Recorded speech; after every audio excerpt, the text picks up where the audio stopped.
Contract. All right, so we're getting paid here. For more on this, let's welcome in. I love being here. I love the family that I've created in my first year. This is where I want to be. I owe him a trophy. That's what I owe this organization. This is a window that we're trying to capture. And my commitment and my job is to try to bring a title here. It's not putting a gun to Kawhi and you know, telling him he's got to do this or do that.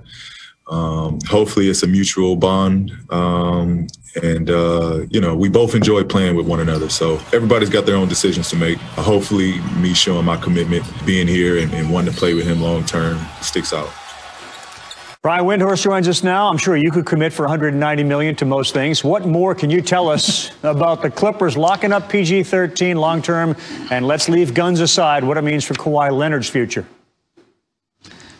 Yeah, for sure. Obviously, this is a major commitment, and this was almost a foregone conclusion when the Clippers traded 5 first-round picks, 2 starters, and a couple of pick swaps for Paul George back in 2019. They knew that they had to back that up, that they couldn't afford to let him walk after this season. And so once he was eligible for a contract extension, which he was, this was kind of where they had to go, even if it didn't go perfectly.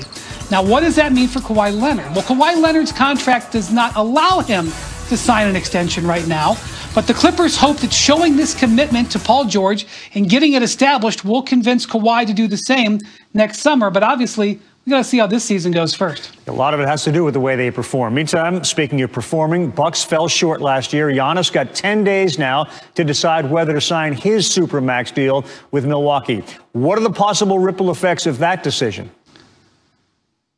Boy, as you talk to executives across the league right now, they are all just waiting. They are waiting on what Giannis will do. And the reason that has an implication for James Harden is because some of the teams who might be interested in making a play for Harden, even if they're on the periphery of his preferred list, they're not going to necessarily go all in on a Harden trade or even get serious about talking about it until they know what's going to happen with Giannis. It may be a situation that some of these teams may want to save their assets to see if Giannis might truly be on the market next summer. This is a complicated situation. This is not something we've seen often in the NBA. 2 MVP-type guys with uncertain futures, but the reward is so high that teams are going to hold back and watch to see how things develop. Yeah, what we have seen, as you know, in the NBA, are superstars getting together and then either relocating or joining up where they are. That's Brian Windhorst, the 2-time reigning MVP, 1 year left on his contract. Thank you. A 4-year extension to stay with the Clippers. It's a max extension added on top of his $35 million deal for this season and replaces his player option for the 21-22 season. He's now guaranteed as much as $226 million over the next 5 seasons. I mean, listen, AD now sounds like a bargain. Right, BT? But listen, good for the Clippers. Good for the Clippers in all seriousness. This gets him there long term. But that's a lot of money, man. And look, it's good money. I don't care what you guys say. 190 is 190. I take it. Why complain? Give me $190 million. See if I complain about it. I ain't doing that. No. Look, AD did a deal the way he wanted. He felt fine with the deal he has. But let's not forget, AD can also opt out after the 4th season. And I think he'll be, 31 years old, something like that? So then if he signs another 4-year deal or a 5-year deal, he can sign for a lot more money than what he's making now. I would say this, Mike Breslingham, I don't think those guys will be eating bubble gum at night. I think what do you think about that, Mike Breslingham? Well, Broderick Turner, I think you made close to that at the LA Times. You've been there for a while. I'm sure you're climbing up on the pay raise poll over there. Oh, he's getting paid. Yeah, he's getting paid. He better be anyway. I want to be his agent if that's not the case. I'm not surprised by this. All right, the Clippers gave up a lot of draft capital to get Paul George. 5 first-round draft picks. By comparison, Lakers only gave up 3 first-round draft picks to get AD. But the bottom line is, I'm not surprised that he's staying. The Clippers, of course, they're going to offer him the max. He better be better than he was in the bubble.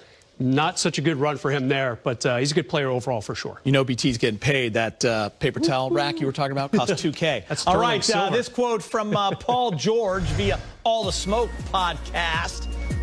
Matt Barnes and Jax. I'm as locked in as you can be. Listen to Kobe on a daily basis. Ooh, I'm on Mother, like you know what, asses. All the Smoke podcast. Credit to him. I mean, Kobe, such a motivator.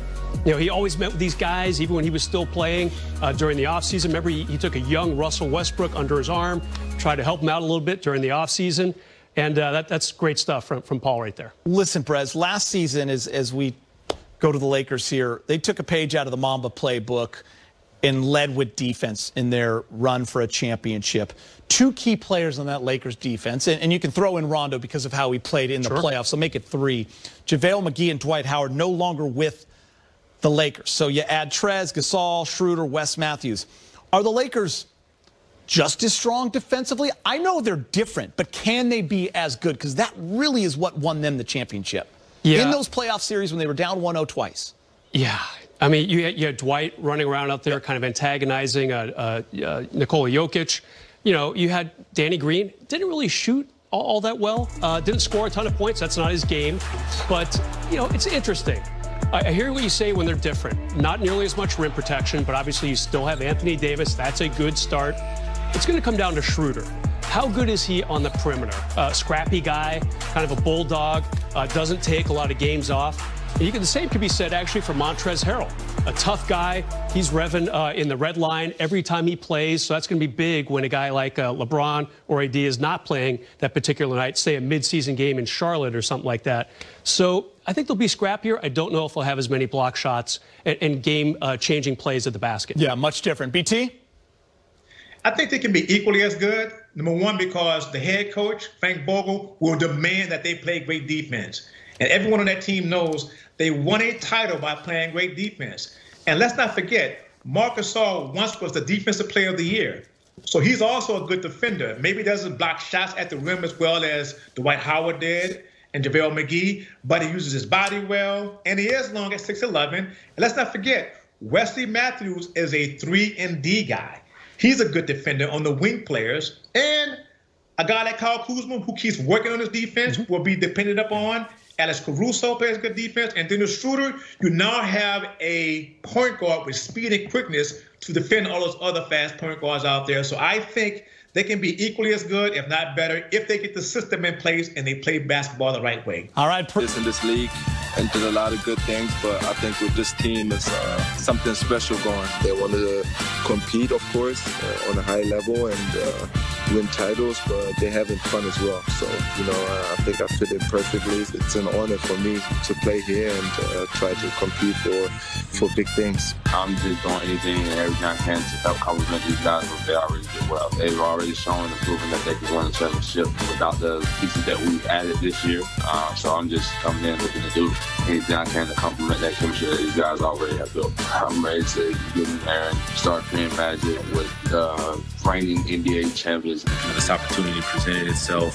I'm a competitor. I want to win. I want to win at the highest level. And there's nothing like being wanted by, you know, the best team. I'm definitely excited for the spacing. I'm excited for the style of play. The fit worked as far as style of play. And we're here now. I can't wait to get to work. They act as a family. They're all on the same page. You know, they have very clear vision of what they want and how they want to do it. That's what you know, attracted me to join the team. They're not content. They're not satisfied. You know, they all fired up, even though it's been a quick turnaround. They all very excited and ready to go. I'm just very, very excited to be part of all that and get to work. A busy offseason for Rob Pelinka and the world champs. LeBron and AD have a new look supporting cast. We get to see them tomorrow night. Friday, it's going to be great.